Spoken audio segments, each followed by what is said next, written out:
Jerry Jones talked to the media yesterday about the future of head coach Jason Garrett. And he wasn't lying. He was telling the truth. I'm sure he was. So at the midway point of the year, the Cowboys were 3-5 and couldn't find an identity, and the head coach looked to be on the chopping block. And that was the truth. That also was the truth. Things I know so much about.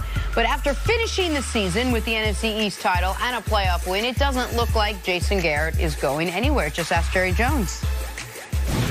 When I look around at what other teams are doing and trying to do to find their head coach, if Jason Garrett had been out on the market 2 weeks ago, he would have had 5 offers for head coaching. I know that. You've got to look at what your alternative is. All right, Coach, what do you think? Is Jason Garrett the right guy to take this Cowboys team to the next level? Yeah, I think he is. I think that the Cowboys situation is unique. It's one of the few situations where the GM is the owner, and you have to have the ability to deal with that dynamic, and you've got to be able to deal with it in an effective way. And you look at Jason's record, you can kill him, but he's only had 1 losing season since he's been the head coach. And then you look at Sean Payton. Sean Payton's had 3 losing seasons in that same time period and been suspended. But nobody's talking about, and had Drew Brees, but nobody's talking about that.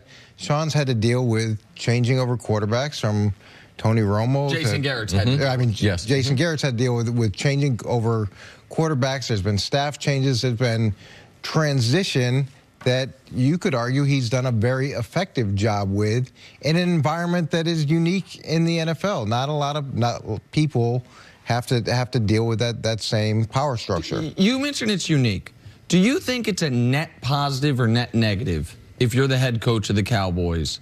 Everything that goes along being the head coach of the Cowboys. And by that I mean, you know you're going to have as unlimited resources as a team can have within the confines of a salary-capped league. But what best facilities in the league see, the top of the line, everything, you know your owner is, you're one of the 12-ish teams that every single year is actually trying to win a championship. That we talk about that all the time, that there's a dozen teams or so that are they'd like to win a champion, all that, but also the added scrutiny, the fact that the GM is the owner. Like, do you think this is a better job than the average NFL job because of all that, or a worse job than the average NFL job? Well, what we don't know is the dynamic between the head coach and the owner, and we don't know how much give and take there is, and over time has that relationship evolved. This isn't a function of buying the groceries. He doesn't buy the groceries. He doesn't really even set the menu. He just cooks whatever he's given.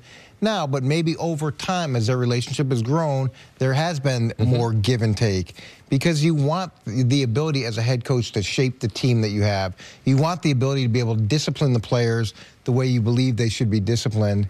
And if that stuff gets undercut, it's hard to operate as effectively as you could. Yeah, I think it's a positive being the Dallas Cowboys coach. I think that you would want the opportunity, knowing that you have an owner that is trying to win, compared to other messaging we see through other owners that aren't consistent. Now, dealing with your roster in the media, with your owner doing a radio show, that would be problematic. How I'm going to deal with the players personally compared to the relationship that they have with him, because Jason, the relationship he has with those players, and Jerry, especially the star players, those are going to be significant relationships, because that's the way Jerry is. Him being hands-on every day, and also, let's not forget the dynamic of his right-hand man is his son. Yeah. And when you're dealing with a father and a son, and you're the head coach, and being able to get through those types of situations, I think Jason Garrett is probably one of the most difficult jobs to have. And I believe that he's done a good job being the Dallas Cowboys head coach. What about what this team needs specifically? What Dak Prescott needs to grow and mature? What Ezekiel Elliott needs to turn into the back that they really want him to be? Is he the right coach to help develop both the offense and defense? Well, he's the right coach in the sense that he's got the most knowledge of where these guys are, what their weaknesses are, what their potential areas for growth are. When you bring in somebody new, you do get an influx of new ideas, and there's a freshness to it that can add energy to the environment, but it may not necessarily be what's best from a growth perspective. Yeah, I think he is probably positioned in the most advantageous way to help those guys. And I think we have to remember that being a head coach is not simply, even though a lot of teams are kind of leaning this way as the NFL goes from, as he would say, a third, offense, defense, special teams. The NFL now seems to be 60% offense, 30% defense, 10% special teams. A head coach is not always quarterback whisperer, play caller, who also happens to be a head coach. When you were a head coach, it's the media, it's discipline, there are so many things. It's setting the meeting schedule, right? It's so many things that you have to do that are not just the game plan. Tell me if I'm misstating it. No, there's a ton of things that you have to do that have nothing to do with your expertise. And you've got to me, you've got to be the head coach of the whole team. You've got to be able to not only see what's in front of you, but see what's a year away, see what's 5 years away. You've got to make decisions in the context of what gives us the chance to compete every year. And some guys are so focused on just their area, they can't see the bigger picture, and a lot of mistakes happen. Now, the other thing is there's 5 things a day that come up that aren't scheduled, because you're dealing with human beings and you're dealing with 100 human beings. So these different problems come across your desk that you have to deal with that you didn't put on your calendar. So that's why I would, my free advice to the Cowboys is something they did defensively last year, I think they should consider doing offensively this year. So last year, they kept Rod Marinelli as defensive coordinator, brought in Chris Richard as essentially co-defensive coordinator, but defensive passing game coordinator.